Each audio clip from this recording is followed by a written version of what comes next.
One of the big challenges of game design, particularly on not top of the line computers, is file size and performance. The main thing that's driving that in the current experiences that we're creating would be the actual textures and visual fidelity of our 3D models, not actually the sound files. And since we'll likely be importing our own custom visual components into this project, we want to make sure we don't overload our computer memory or overload our, performance, the processors on our computer, so that we actually have a good experience while playtesting and sharing these experiences. The scenes that I've given you that you might be playing around with might look a bit different than the one I'm flying through here, because I plan on changing a few things before I give you these files to work with and your own projects. But something that you'll see here is that I have a variety of different textures.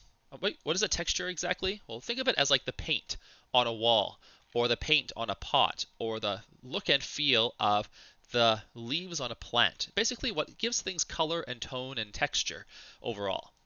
And something that we're going to learn how to do in this brief tutorial video is to change textures to lower quality ones so that we are able to minimize the impact of performance and file size in our projects. I've already done so with some of the assets. You'll see that these couches kind of look like this kind of light leathery texture, and the table looks like this kind of solid wood oak kind of color.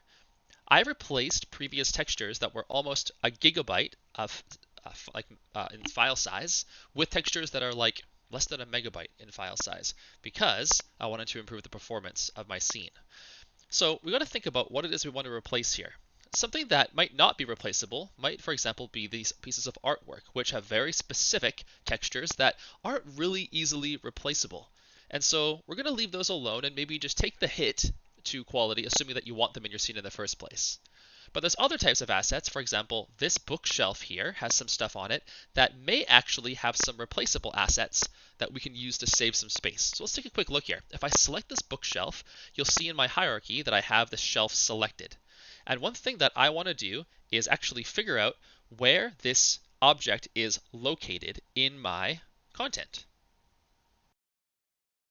So something I can do here is actually hover over prefab and select asset. And that's going to take me right in my project folder structure to this specific asset inside of my files. And so one thing that I'm going to do is go back one folder level to where it shows me the folder that this is inside of, because this prefab is kind of a packaged up version of this asset, but what we want to see is the individual pieces of it, which are going to be one step back under our source files. And under here, we're going to have different folders for these different components. So this shelf in particular, we need to kind of figure out what this is kind of within. And I see that I have these two different shelves here. And if I go in here, I see that this looks, it's a shelf related to this thing here. And if I go into materials, I see that there are some materials that are applied to shelves. And I want to see kind of what I'm working with here in terms of file size to see if I can lower the hit on my computer. So if I right click on this and go show and explorer, it's going to pop up a folder that's going to allow me to actually see the files inside of this. Now it only shows 4 here, but there's 1, 2, 3, 4, 5, 6, 7, 8 here. That's because each of these files has kind of extra data associated with them. And something that I see here is that each of these files is 16 megabytes in size, which isn't too crazy. So that's maybe something you'd want to consider keeping in place. But something that I'm going to kind of show you here in this video is what happens if I was just to go in and delete these and head back into this. Now in my project, I see that I've actually saved those 3 major files. So that's what 15 times 3 is 45, about 50 megabytes of space, which is pretty substantial for one object. But now I have this awful pink outline on this object for the shelf that's missing material. See over here on the right hand side, missing material. So what I need to do is replace it with something that's much smaller. Now there's 2 things that I could do to be able to do this. The first is click on this little circle beside it, in which case I'm going to see a list of all materials that still exist in my project that I can choose from to apply something different to see if I like it. So what I might do is just kind of resize this here. I see I have this kind of nice grainy wood texture. I have this green texture. Let's do some more fun ones. This blue kind of glassy texture. I have this kind of drought landscape. earth itself. So I have all these materials that are floating out of my project that I might want to prune still, and you might not see some of these because I'm going to be doing some pruning to come. But whenever you download assets from like the asset store, for example, it often comes with lots of options that are just kind of eating up space in your project file that you might want to get rid of. So I'm just going to choose something that I think looks nice. That looks a little bit funny on this material. I could make it look like rock. That'd be kind of fun. Or, whoa, that's cool. I'm just going to choose one of these wood textures. I think I'm happy with, well, maybe something a little bit simpler like this. It fits in with kind of the style of the rest of the room. Cool. So I've been able to reduce the file size of my project by 50 megabytes just by replacing this texture. Another thing that you can do is actually just head to the main assets folder over here on the side and right click on your, well, the background here and go show and explorer. If you really need to kind of clean up and make the file a bit smaller. This is a bit more of an advanced topic. And if I go under assets, assets here, under my materials, I see that I have a whole bunch of other materials in this folder. I can actually select a folder and right click and go to properties and see the file sizes of things. 178 megabytes for this one. This one here is 169 megabytes. So these ones are decently sized texture packs. And if I head back a level here and I go under my level assets, if I look at the forest folder, 21 megabytes, that one seems great. How about the house? This one, 861 megabytes still. That's pretty substantial. And on my moon, 7.1, that's not a problem. So it looks like my house is still the issue. So where in my house am I still having issues? Well, if I look at my bathroom, 382 kilobytes, no problems in there. My customizable furniture, 54 megabytes, getting up there. Furniture, 1 megabyte. That used to be a gigabyte, so I've really managed to fix that one up.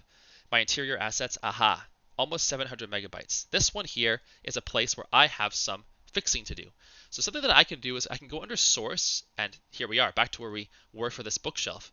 And I see that this is kind of the root of the problem. I have a bunch of different assets in here that have really kind of hefty layers. And it looks like I deleted some assets that I was using for something else.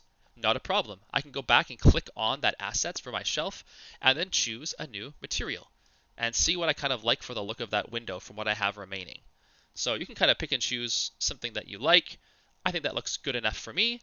And then this big closet over here, let's just choose something like, well, actually, let's go for a second strategy here. What if I don't like any of the materials I have in this place over here? I can actually head to my to a folder for my assets, and I have a folder for materials here. I can right click and create a new material. I'm going to call this my what do we call this thing? Like a cupboard or a wardrobe?